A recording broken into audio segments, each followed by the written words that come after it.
Son las 8:20. Estamos conversando con el canciller de la República, el embajador Elmer Schaller, que ha llegado anoche después de haber participado, uno de los pocos países latinoamericanos que lo ha hecho, en la conferencia sobre seguridad internacional, defensa y política internacional más importante del mundo, que es la llamada Conferencia de Seguridad de Múnich, que se realiza ahí, en la capital de Bavaria, desde 1963. Nos ha contado que asistió a las cartas que se están sacando, por una parte de los Estados Unidos, por otra parte los temores europeos. Todo esto hace relación particularmente a la manera como se resolverá la guerra de Ucrania, donde hay una presión norteamericana para que Ucrania se resigne a perder parte de los territorios ocupados por Rusia en el año 14 y más recientemente después de su invasión en el año 22. Pero además de eso, los intereses del Perú tienen que ver con la minería, y algunos minerales son llamados justamente críticos y se vuelven indispensables para la producción de tecnologías de última generación, así como también de armamento. Por eso el señor Schaller fue invitado a participar en un panel con autoridades de todas las regiones del mundo sobre este tema. Díganos, por favor, qué conclusiones se sacó del panel en el que usted participó sobre minería, particularmente relacionada a los minerales críticos. Muchas gracias, Fernando, por la pregunta. Efectivamente, son 17 los minerales así denominados críticos para justamente las revoluciones, como usted lo ha señalado, de la tecnología, de la modernidad, que tienen que ver con la generación de electricidad, con la movilidad eléctrica, con la inteligencia artificial.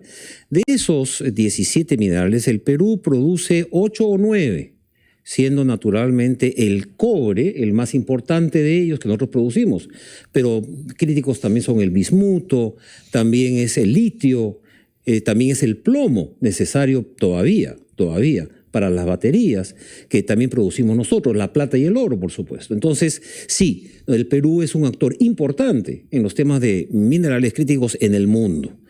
Y las conclusiones de este panel, que fueron realmente impresionantes, fueron lo siguiente. En primer lugar, yo dije lo que era obvio viniendo del país, de un país en desarrollo, que es que efectivamente la explotación de estos minerales tiene que tener 3 condiciones. Nos tiene que ayudar a salir del subdesarrollo y a llegar al desarrollo, número 1. Número 2, tiene que ser resiliente y permanente en el tiempo. No solamente es un negocio de un solo momento, lo que los norteamericanos llaman un one-shot deal.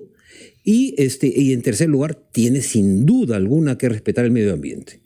Estas 3 cosas fue algo que fue bien aceptado, no solamente por los otros integrantes del panel, donde también había un muy importante empresario minero australiano, sino también por la audiencia de especialistas que nos escuchaba. Y la otra cosa que fue también realmente bien tomada es de que nosotros necesitamos en el mundo varios centros de procesamiento. No se puede uno, digamos, de alguna manera especializar en un solo país. Necesitamos varios centros de procesamiento, incluyendo, por supuesto, el Perú. Ahora, no solamente viene eso, sino también viene una cosa que se habló de una manera muy superficial por el tiempo en este panel, que son los fondos marinos. Los fondos marinos, sobre todo aquellos que están más allá de los mares, digamos, de los dominios marítimos de los estados, es decir, más allá de las 200 millas, que es además un concepto que fue impuesto por el Perú en las negociaciones de muchos años. Bustamante y Rivero, ¿no? Bustamante y Rivero. Ahora tenemos un convenio que está prácticamente por aprobarse, adoptarse internacionalmente, que es justamente qué hacer con las riquezas, tanto hidrobiológicas como de los fondos marinos, más allá de las 200 millas. Ahí tiene que haber una autoridad. Tomamos nota de que está usted pensando en la política internacional del Perú y los intereses de nuestro Estado a largo plazo. Pero pasemos a hablar de cosas de más pequeño plazo, porque camino a Múnich, usted se detuvo en Washington y mantuvo reuniones ahí con algunos elementos del personal nuevo que está tomando poder ahí, pero también con la Comisión Interamericana de Derechos Humanos. ¿Cuáles fueron los términos de estas reuniones que usted mantuvo con los miembros de la Comisión Interamericana? Bueno, la verdad que en primer lugar quiero agradecer a la Comisión Interamericana de Derechos Humanos y a su presidenta, Roberta Clark, de habernos recibido al ministro de Justicia y a mí en una reunión extraordinaria donde también estuvo el relator país, el comisionado Estuardo Ralón, un hombre sumamente conocedor de la realidad peruana, para ver el seguimiento del informe país, del informe de la CIDH sobre el Perú 2023 y cómo es que le íbamos a hacer el seguimiento y la continuidad a las 36 recomendaciones que se nos formuló en ese documento. Los términos, ¿no?, de esta reunión fueron muy propicios. La verdad que encontramos muchísimas coincidencias entre la CIDH y el Perú. El Perú reafirmó su firme propósito de mantenerse en el sistema interamericano de derechos humanos y en ese marco, además, defender los intereses propios del país. Es decir, nosotros en el tema de derechos humanos que promovemos y defendemos, vamos a hacer y a actuar, ¿no?, de manera tal que, por un lado, sea conforme a aquello que corresponde según las obligaciones internacionales del Estado peruano, pero también de acuerdo a las posibilidades, a las realidades sociales, políticas y económicas que afectan a la sociedad peruana en su conjunto en este momento. Una situación que yo tuve el honor de exponer con gran detalle y que fue absolutamente comprendida y aceptada por parte de la Comisión. En lo que se refiere a las investigaciones que se están tardando bastante respecto a los muertos del 22 y 23, hay declaraciones el día de ayer del expresidente Pedro Pablo Kuczynski, que no sé si usted ha podido leerlas, en donde él menciona que hubo ya manifestaciones y en algunos casos naturalmente la voluntad de tomar el aeropuerto, pero no es manera de reaccionar ante estas matando a la gente. Y lo que ha dicho el señor Kuczynski, Y bueno, desgraciadamente no he podido todavía leer las expresiones o declaraciones del expresidente Kuczynski, que en fin ya las leeré y por supuesto desde ayer son respetables. En Perú 21. Quisiera terminar, porque el tiempo nos está venciendo, canciller, con una referencia suya respecto del tema de los peruanos que viven en Estados Unidos en una situación ilegal. Me imagino que en Washington habrá por lo menos tenido noticia de esto. ¿Qué se está previendo? ¿Cuál es la cantidad total que puede haberse afectada? ¿Qué tipo de acuerdos estamos haciendo para que nuestros compatriotas, aún siendo ilegales, sean tratados de la manera más correcta posible? Bueno, déjeme empezar diciendo que se calcula que en Estados Unidos hay alrededor de 14 millones de personas con una calidad migratoria irregular, de los cuales los peruanos se calculan que son aproximadamente 300.000. Es decir, estamos hablando de 1.7% del universo de migrantes irregulares en los Estados Unidos. Nosotros tenemos 16 consulados y estos 16 consulados lo que hacen permanentemente, sobre todo aquellos que están más al sur, pero también en otras partes de los Estados Unidos, van a los centros de detención y están en contacto con sus autoridades para dos cosas. Uno, que haya un trato humano digno de acuerdo al derecho internacional y las medidas que están vigentes en los Estados Unidos. Y dos, algo muy importante, si una persona, sobre todo si son familias, pero también si son individuos, mujeres y hombres, ya tiene una orden definitiva de deportación, que ésta se ejecute lo más rápido posible, que no estén mucho tiempo, meses a veces, en estos centros de detención. Lo estamos logrando, no es algo que ya podamos decir, sí, check, ya es algo que ya está listo, pero estamos en ese proceso. ¿Y tenemos pendiente en los días que vienen nuevas deportaciones? Sí, claro.